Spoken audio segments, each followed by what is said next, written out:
Daily bread Bible facts. క్రైస్తవ సమాజానికి debates అవసరమా? చర్చల్లో పాల్గొన్నప్పుడు బైబిల్ ప్రకారం పాటించవలసిన నియమాలు ఏమిటి? తప్పుడు సిద్ధాంతాలను ఖండించడానికి సేవకులు ఏ జాగ్రత్తలు తీసుకోవాలి? ఆదిమ అపోస్తులు డిబేట్స్ పెట్టుకున్నారా? డిబేట్స్లో సత్యాన్ని అంగీకరించకపోతే ఇరుపక్షాలు ఏమవుతాయి అనే విషయాలు ఈ వీడియో ద్వారా పూర్తిగా తెలుసుకుందాం. నేటి క్రైస్తవ సమాజంలో చూసినట్లయితే సంఘ క్షేమాభివృద్ధి కన్నా డిబేట్స్కు అనగా చర్చా సమావేశాలకు కొంతమంది సేవకులు అధిక ప్రాధాన్యత ఇస్తున్నారు. డిబేట్స్ ద్వారా అసలైన క్రీస్తు నియమాలను, బైబిల్ సిద్ధాంతాలను బహిర్గతం చేయడానికి చర్చల్లో పాల్గొన్న ప్రతి ఒక్కరూ ఇష్టపడతారు. ఇది తప్పేమీ కాదు. కానీ వ్యక్తిగత దూషణలకు మరియు తమ జ్ఞానాన్ని నిరూపించుకోవడానికి మరియు ప్రజలలో పాపులారిటీ సాధించుకోవడం కోసం డిబేట్స్ను ఒక వేదికగా చేసుకుంటున్నారు. క్రైస్తవ సమాజానికి ఈ ధోరణే పెను ప్రమాదం. దీని ద్వారా యేసుక్రీస్తు తన స్వరక్తం ఇచ్చి సంపాదించుకున్న సంఘం గ్రూపుల వారీగా విభజింపబడుతుంది. మనమందరం ఒకే శరీరంలో అవయవములమై ఉన్నాము అని లేఖనం సెలవిస్తుంది. మన శరీరంలో ఏ అవయవం పాడైనా రాను రాను అది మిగతా అవయవాలను కూడా పాడు చేస్తుంది. అంటే ఒక అవయవం దెబ్బతింటే మిగతా అవయవాలు కూడా పాడయ్యి శరీరమంతా నాశనం అవుతుంది. అయితే మనలో ఒక అవయవం పాడైనప్పుడు ఆదిలోనే దానిని సరిచేస్తే మిగతా అవయవాలతో పాటు శరీరమంతా బాగుంటుంది. మనందరం క్రీస్తు శరీరంలో ఉన్న అవయవాలం కావున ఒకరినొకరు ఆదరించుకోవడం మంచిది. అయితే డిబేట్స్ అసలెందుకో ఇప్పుడు తెలుసుకుందాం. యూదా వ్రాసిన ఏకైక అధ్యాయము 3వ వచనం, పరిశుద్ధులకు ఒక్కసారి అప్పగింపబడిన బోధ నిమిత్తము మీరు పోరాడవలనని మిమ్మును వేడుకొనుచు మీకు వ్రాయవలసి వచ్చెను. ఈ లేఖనం ప్రకారం యేసుక్రీస్తు గారు తన స్వరక్తం ఇచ్చి మనకు అప్పగించిన ఆయన బోధల నిమిత్తం మనం ఖచ్చితంగా పోరాడాలి. క్రీస్తు బోధలకు ఎవరైనా వ్యతిరేకంగా మాట్లాడితే మనం వారిని సత్యంలోనికి నడిపించడానికి పోరాటం చేయాలి. అందుకోసం బహిరంగంగా ప్రసంగించడం, మందిరంలో బోధించడం, డిబేట్స్ అనగా చర్చా వేదికలను ఏర్పాటు చేసుకోవడం మంచిది. గలతీయులు 1వ అధ్యాయము 7వ వచనం, అది మరి ఒక సువార్త కాదు గాని క్రీస్తు సువార్తను చెరపగోరి మిమ్మును కలవరపరుచువారు కొందరున్నారు. ఈ లేఖనంలో క్రీస్తు సువార్త కాకుండా మరి ఒక సువార్తను ప్రకటించేవారు కొందరుంటారని ఈ లేఖనం స్పష్టం చేస్తుంది. నిజంగా మన క్రైస్తవ సంఘాలలోనే ఇటువంటి క్రీస్తుకు వ్యతిరేకంగా బోధించేవారు కొంతమంది ఉన్నారు. ఉదాహరణకు యెహోవా సాక్షులు అనే గుంపు ఉన్నది. వీరు క్రీస్తును అంగీకరించరు. యేసుక్రీస్తు దేవుడు కాడని, యేసుక్రీస్తు పునరుద్ధానం అవ్వలేదని బోధిస్తారు. ఇది తప్పుడు బోధ. కనీసం బైబిల్ను పైపైన చదివినా కానీ యేసుక్రీస్తే నిజమైన దేవుడని మనకు స్పష్టంగా అర్థమవుతుంది. వీరు యెహోవాకు అసలైన సాక్షులు కాదు, దెయ్యాలకు సాక్షులు. అలాగే సబ్బాతు ఆరాధికులు అనే సంఘం ఉన్నది. వీరు క్రీస్తు పునరుద్ధాన దినమైన ఆదివారం పాటించకుండా శనివారం ఆరాధన చేస్తారు. కానీ క్రీస్తు బోధలు, అపోస్తుల బోధల ప్రకారం ఆదివారమే ఆరాధన దినం. అలాగే పరలోకపు తల్లి అనే గుంపు ఉన్నది. వీళ్ళు యేసుక్రీస్తుకు భార్య ఉందని, యేసుక్రీస్తు భూమి మీదకి వచ్చే ముందు పరలోకంలో తన భార్యను విడిచిపెట్టి భూమి మీదకి వచ్చాడని బోధిస్తారు. ఇదంతా తప్పుడు బోధని బైబిల్ చదివిన ప్రతి ఒక్కరికి తెలుస్తుంది. అలాగే యేషువా మెస్సియా అనే గుంపు ఉన్నది. వీరేమో హిబ్రూ భాషను ఉపయోగించుకుని దుర్బోధలు చేస్తుంటారు. యేసుక్రీస్తును యేషువా అని హిబ్రూ భాషలో పిలిస్తేనే దేవుడు పలుకుతాడని, యేషువా పేరులో రక్షణ ఉంది కానీ యేసు అని పేరులో రక్షణ లేదని బోధిస్తారు. ఇదంతా తప్పుడు బోధ. అలాగే బ్రెన్హమ్ బోధలు. 1909లో అమెరికాలో పుట్టిన విలియం మారియన్ బ్రెన్హమ్ అనే వ్యక్తి నేనే క్రీస్తునని ప్రసారం చేసుకుని ఇతని బోధలు కోట్లాది మందిని ఇతని వైపు కట్టిపడేశాయి. ఇతనొక దుర్బోధకుడు. ఇతని సంఘాలు కూడా సాతానుకు సంబంధించినవే. అలాగే మోర్మనిజం శాఖ వారు యేసుక్రీస్తు సాతాను అన్నదమ్ములని, దేవునికి ఒక భార్య ఒక తల్లి ఉందని, యేసుక్రీస్తు సృష్టింపబడ్డాడని బోధిస్తారు. ఇదంతా తప్పుడు బోధ. అలాగే త్రిత్వాన్ని అంగీకరించని సంఘాలు కూడా ఉన్నాయి. ఇవన్నీ క్రీస్తు సువార్తకు వేరే బోధలు. బైబిల్ను పరిశీలించి చదివితే దేవుడు త్రిత్వమై ఉన్నాడని మనం చాలా తేలికగా చెప్పవచ్చు. అలాగే కొంతమంది విగ్రహాలకు అర్పించినవి తినవచ్చు అని బోధిస్తారు, కానీ తినకూడదని బైబిల్ స్పష్టం చేస్తుంది. కొంతమంది ముంచుడు బాప్తిస్మం, చిలకరింపు బాప్తిస్మం, జెండా కింద ప్రమాణ బాప్తిస్మం తీసుకోవాలి అని బోధిస్తారు, కానీ బైబిల్ ప్రకారం ముంచుడు బాప్తిస్మమే సరైనది. ఈ విధంగా అనేకమైన ఎన్నో బోధలు క్రీస్తు సువార్తకు వ్యతిరేకంగా ఉన్నాయి. వీటిని ఖండించుటకు, సరిచేయుటకు ప్రతి క్రైస్తవుడు పోరాడాలి. అందులో దైవ సేవకులు మరింత పోరాడాలి. అందుకు ఈ బోధల గురించి మందిరాలను, చర్చా సమావేశాలను, బహిరంగ ప్రార్థనా స్థలాలను వేదికగా చేసుకోవడం మంచిది. ఎందుకంటే 2 కొరింథీయులు 10వ అధ్యాయము 5వ వచనం, మేము విపత్కరములను, దేవుని గూర్చిన జ్ఞానమును అడ్డగించు ప్రతి ఆటంకమును పడద్రోసి ప్రతి ఆలోచనను క్రీస్తుకు లోబడినట్లు చెరపట్టి మీరు సంపూర్ణ విధేయతను కనబరిచినప్పుడు సమస్తమైన అవిధేయతకు ప్రతిదండన చేయు సిద్ధపడి ఉన్నాము. ఈ లేఖనం ప్రకారం ఎవరైతే దేవుని జ్ఞానాన్ని అడ్డగిస్తారో, ఎవరైతే సిలువ సువార్తకు ఆటంకంగా ఉంటారో, ఎవరైతే క్రీస్తు బోధలను తృణీకరిస్తారో వారిని క్రీస్తుకు లోబడేటట్లుగా మనం చేయాలి. సమస్తమైన అవిధేయతకు ప్రతిదండన చేయడానికి సిద్ధపడాలి. ఆ రీతిగా ఆదిమ అపోస్తలులు సిద్ధపడ్డారు. అందుకే ఆదిమ అపోస్తలులు ఏ ప్రాంతానికి వెళ్ళినా అనేక మందితో వాదనలు జరిగేవి. అయినా కానీ వారు భయపడకుండా సహనం, ప్రేమ కలిగి క్రీస్తులోనికి నడిపించారు. కావున అనేక మందిని సత్యంలోనికి నడిపించడానికి, అబద్ధ బోధలను ఖండించడానికి డిబేట్స్ చాలా అవసరము. అయితే ఈ డిబేట్స్లో పాల్గొన్నవారు పాటించవలసిన నియమాలు ఏమిటో ఇప్పుడు తెలుసుకుందాం. 1 పేతురు 3వ అధ్యాయము 15, 16 వచనములు, నిర్మలమైన మనస్సాక్షి కలిగిన వారే మీలో ఉన్న నిరీక్షణను గూర్చి మిమ్మును హేతువు అడుగు ప్రతివానికిని సాత్వికముతోనూ భయముతోనూ సమాధానము చెప్పుటకు ఎల్లప్పుడూ సిద్ధముగా ఉండి మీ హృదయములందు క్రీస్తును ప్రభువుగా ప్రతిష్ఠించుడి. ఈ లేఖనం ప్రకారం మనం ఎవరికైనా సమాధానం చెప్పేటప్పుడు నిర్మలమైన మనస్సాక్షి కలిగి ఉండాలి. మనస్సాక్షి అనేది తప్పొప్పులను తెలియజేస్తుంది.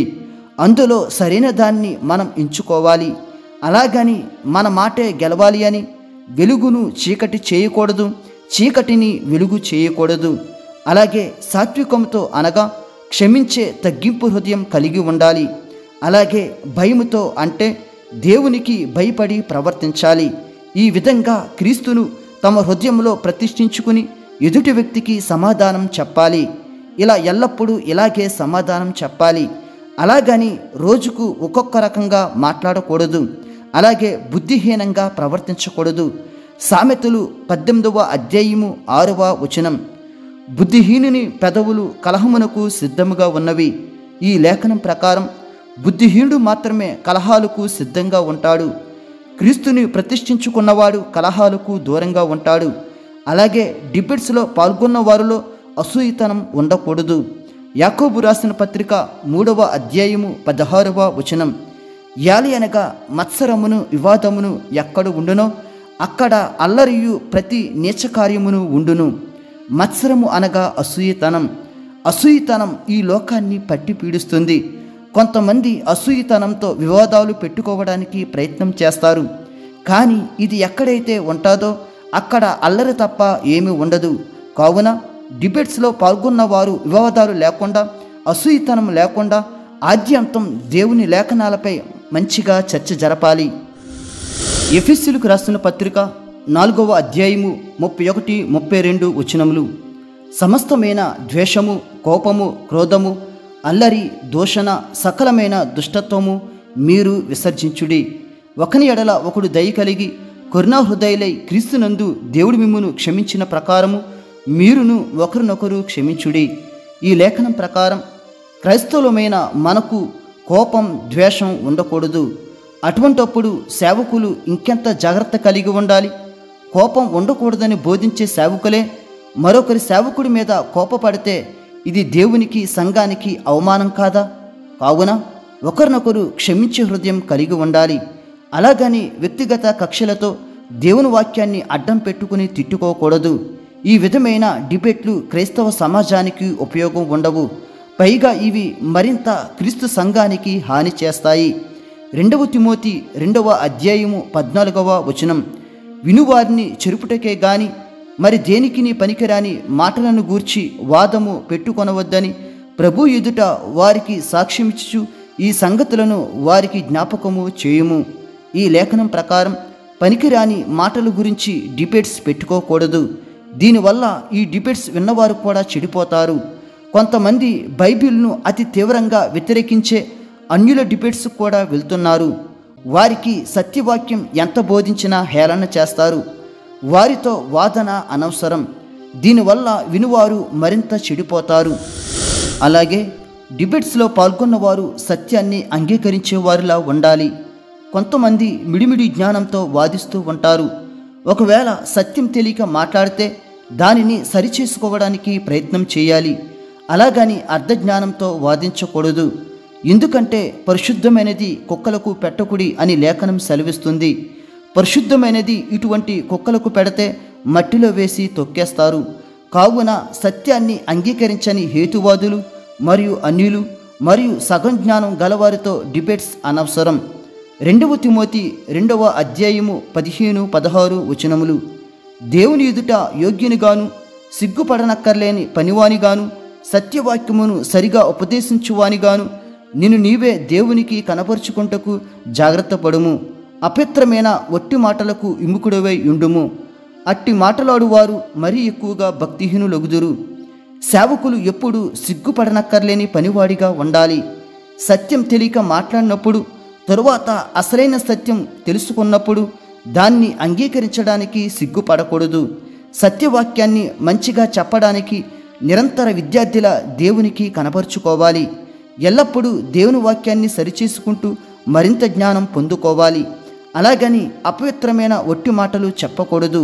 అంటే అర్ధజ్ఞానంతో పసలేని మాటలతో వాదించకూడదు. తెలియనివి ప్రభువుని అడిగి జ్ఞానం సంపాదించుకోవాలి.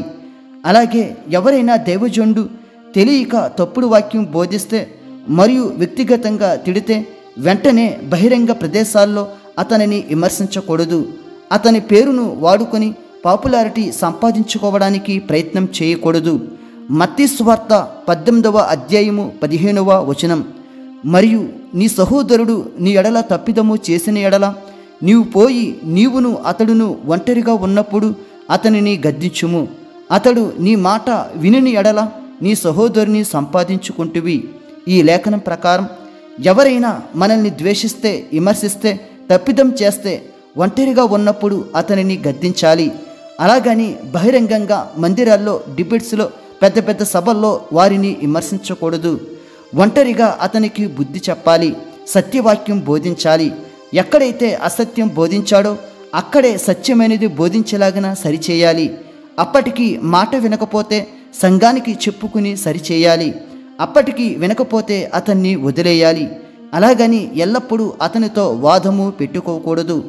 ఒకవేళ సత్యం విషయంలో వాదం వస్తే మాత్రం పెద్దల సమక్షంలో డిబేట్స్ పెట్టుకోవడం మంచిది. ఇలాగూ ఆదిమ అపోస్తులు కూడా చేశారు.